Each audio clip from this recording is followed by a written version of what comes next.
General in fulfillment of my statutory obligation. I have taken the step of presenting these forms publicly as a way of injecting some openness and transparency into the process of asset declaration. I have maintained that while it is all well and good to punish corruption, a more effective way of addressing the canker is preventing it from occurring in the first place, he said. And he added, I honestly believe that if properly created and enforced, asset declaration can become a sustainable tool for tackling corruption.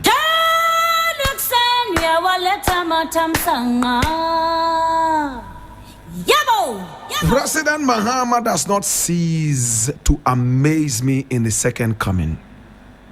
My brother, my sister, I have all of a sudden become a huge fan of the president.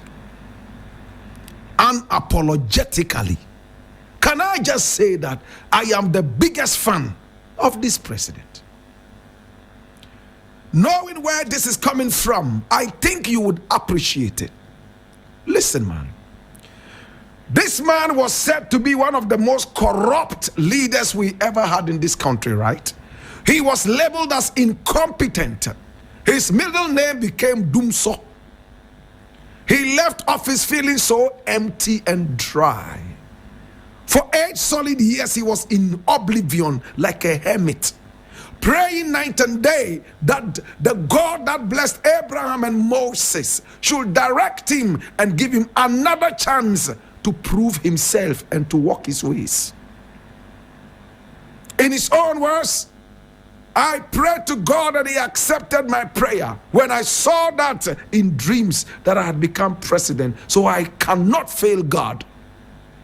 My brother, my sister, he said whilst he was in opposition, all the Christmas gifts stopped coming. The so-called friends who knocked on his door night and day to embrace him and to lick his boots. Remember, I did not say butts, I said boots. My brother, my sister, all those people, my brother, my sister, stopped shut like the clock on grandfather's table. Hear this now.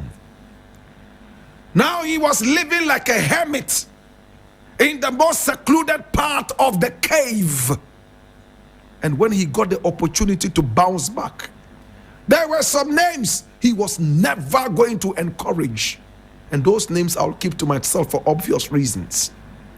Since Mahama became president again, and remember before he even became president, I made it clear that he stood a unique opportunity to rewrite the political history of this country.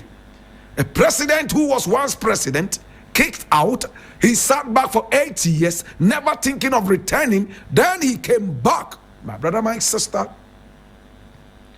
it was a good opportunity to tell him, listen, Mr. President, it looks like we appreciate what you did in the past. This is an opportunity for you to do more. Come back. And I told him he couldn't let the people down. Remember all that?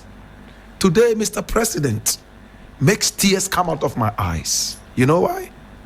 Number one, Mr. President has banned all his appointees from flying first class or business class.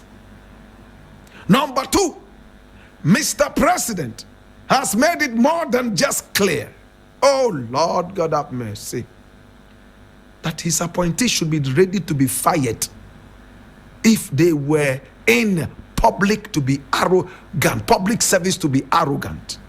He told them point blank, and much more. My brother, my sister, today I'm reading somewhere